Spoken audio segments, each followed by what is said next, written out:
Garden, the choice, and the consequence, the story of Adam and Eve.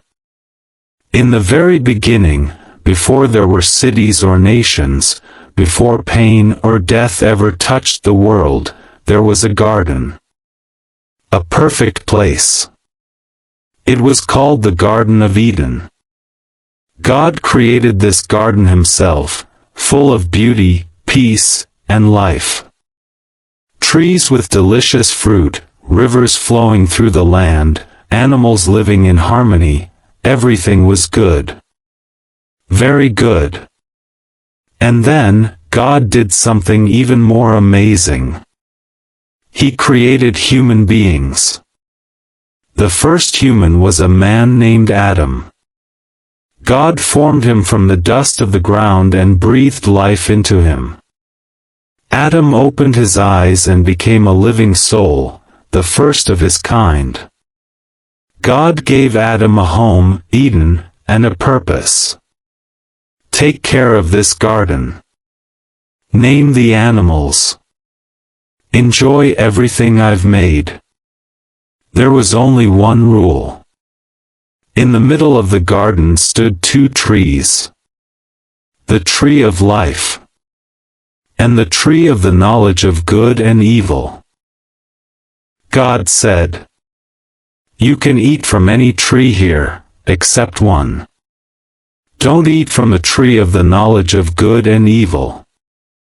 If you do, you will surely die." Even in paradise, Adam felt something was missing.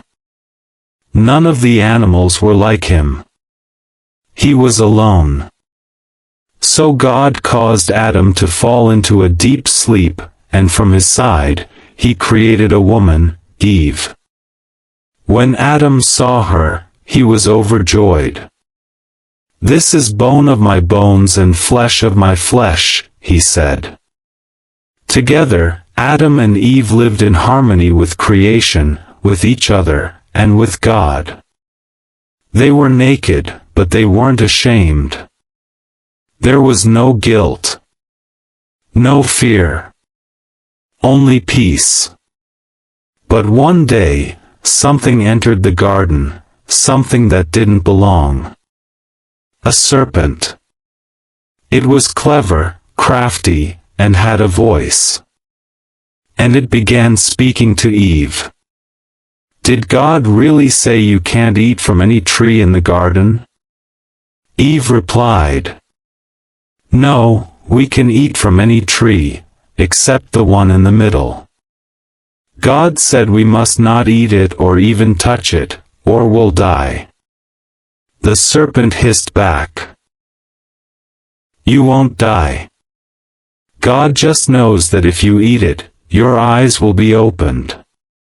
You'll be like him, knowing good and evil." It was a lie, a twisted half-truth. Eve looked at the fruit. It was beautiful. It seemed harmless. She thought, maybe God is holding something back from us. So she reached out, and ate it. And she gave some to Adam, who was with her, and he ate too. In that instant, everything changed. They suddenly realized they were naked. They felt shame for the first time. Guilt crept in. Fear entered the world. Something inside them had broken, innocence was lost. That evening, God came walking in the garden, as he often did. But this time, Adam and Eve hid. God called out, "Adam, where are you?" Adam answered from the shadows, "I was afraid, because I was naked, so I hid." God asked, "Who told you that you were naked? Did you eat from the tree I told you not to?" Adam blamed Eve. Eve blamed the serpent. But the truth was clear. They had disobeyed. They had broken trust with the very one who gave them life. God was heartbroken. Sin had entered his perfect creation.